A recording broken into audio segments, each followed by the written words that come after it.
दोस्तों ऐसे तो कोई भी मालिक नहीं चाहता है कि छत की ढलाई हो और उसमें दोस्तों क्रैक्स आ जाए, लेकिन कुछ लापरवाही की वजह से दोस्तों ये सिचुएशन आती है। मैं आपको लाइव दिखाने वाला भी हूँ और बताने वाला भी हूँ दोस्तों इसी साइट पे। तो आप वीडियो पे बने रहिए। चैनल पर नए हैं, चैनल को सब्सक्राइब कर लीजिए। ऐसे ही जेन्युइन जानकारी के लिए मैं बहुत ज़्यादा एडिट नहीं करता हूँ दोस्तों। जो भी साइट पर होता है ना वो डायरेक्ट आप तक पहुँचाता हूँ ताकि आपको जेन्युइन जानकारी मिले और समय रहते अगर आपके पास जानकारी है ना तो आप अपने घर बनाने में उस जानकारी को इस्तेमाल कर सकते हैं। दोस्तों आप देख सकते हैं यहाँ पे ढलाई हुआ है, ठीक है, ढलाई हुआ है। अब आप देखेंगे दोस्तों जगह जगह पे देखेंगे ना, पहला चीज़ 2 लेयर 3 लेयर 4 लेयर इतना दोस्तों जो है वो हर एक बांस बल्ला में दोस्तों एक आध में चलता है, ठीक है। हर एक बांस बल्ला में पहला तो दोस्तों ठेकेदार इस तरीके से सपोर्ट लगा रहा ना, उसको कहिए कि भैया अपना जो बांस बल्ले का हाइट है ना उसको आप इंक्रीज कीजिए, ठीक है, थोड़ा इन्वेस्टमेंट कीजिए, नया बांस लाइए, ठीक है। ये 4 लेयर 5 लेयर दोस्तों नहीं चलेगा, ठीक है, पहला चीज़। दूसरा चीज़ दोस्तों ये आप देख सकते हैं ये जो जुगाड़ लगाया गया ना, ये जो जुगाड़ लगाया गया है, ठीक है, हाइट बढ़ाने के लिए देख सकते हैं यहाँ पे 1 इंच का पटरा लगा दिया गया, ठीक है। तो ये सब दोस्तों बिल्कुल भी सही नहीं है। टैक्स कैसे आता है ना वो बता रहा हूँ, ठीक है। आप देख सकते हैं दोस्तों बांस बल्ले का सपोर्ट दिया गया है, चूँकि स्लैब में इतना ताकत नहीं रहता है, शक्ति नहीं रहता है, स्ट्रेंथ नहीं रहता है दोस्तों कि वो अपना लोड ले सके, ठीक है। इसलिए बांस बल्ला का एक स्ट्रक्चर तैयार किया जाता है, उस पर दोस्तों शटरिंग लगाया जाता है। फिर दोस्तों 7 दिन 14 दिन 21 दिन जिस तरीके का स्पैन होता है ना, इसको कि सीमेंट का फाइनल सेटिंग टाइम 28 दिन होता है, ठीक है।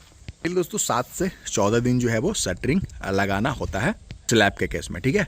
अब दोस्तों मैं दिखा रहा हूँ स्लैब चूंकि अपना पूरा स्ट्रेंथ अभी नहीं लिया और अभी आप देखेंगे दोस्तों यहाँ से जो बांस बल्ला लगाया गया था ना वो अपना जो है वो जगह इस तरीके से छोड़ दिया गया, ठीक है। आप देखेंगे इस बांस पे ये बिल्कुल हिल रहा, अपने हवा में हिल रहा है, ठीक है, अपने सिल रहा है। अब ये क्या करेगा दोस्तों, अगर दोस्तों ये जो सेट हो गया अगर, ठीक है, कंक्रीट, फिर तो दोस्तों ये कोई दिक्कत नहीं है, ठीक है, इसके हिलने से कोई फर्क नहीं पड़ेगा। लेकिन दोस्तों अगर दोस्तों ऊपर कंक्रीट सेट नहीं हुआ है और उससे पहले ही दोस्तों इस तरीके से सपोर्ट हट जाए ना तो ये बहुत ज़्यादा रिस्की भी होता है। और अगर दोस्तों एक साथ एक में सपोर्ट हिला हुआ है ना, 2 3 4 में अगर सपोर्ट हिल जाए ना तो पूरे एरिया दोस्तों डैमेज हो सकता है, ठीक है। अब इससे बचने का कारण समझ लीजिए और क्यों हुआ है ना ये भी समझ लीजिए दोस्तों। सबसे पहले इस कॉलम को बनाने के लिए जो फुटिंग डाला गया था 4x4 का ना, उसमें दोस्तों क्या किया गया था, 4 फीट नीचे गहराई में फुटिंग डाला गया था। उसके बाद दोस्तों फुटिंग की ढलाई करने के बाद में मिट्टी को दोबारा उस पर डाला गया, ठीक है। अब मिट्टी दोस्तों क्या हुआ है ना कि पूरी तरीके से सेटलमेंट नहीं लिया हुआ है, ठीक है। ये मिट्टी अभी लूज है, ठीक है, 4 फीट तक हमने लूज मिट्टी डाला हुआ है। अब दोस्तों क्या हुआ है कि मिट्टी डालने के बाद में ये ईंट का लोड दिया गया है, साथ साथ दोस्तों जो स्लैब का लोड जो है वो शटरिंग से होता हुआ इस तरीके से बांस बल्ले पे आ रहा है, तो ये लोड भी कहीं ना कहीं नीचे की तरफ धंसा रहा था। और दूसरा चीज़ दोस्तों ढलाई होने के बाद में जब क्यूरिंग करेंगे ना, पानी अगर पटाते हैं ना तो पानी भी कहीं ना कहीं दोस्तों नीचे गिरता है, ठीक है।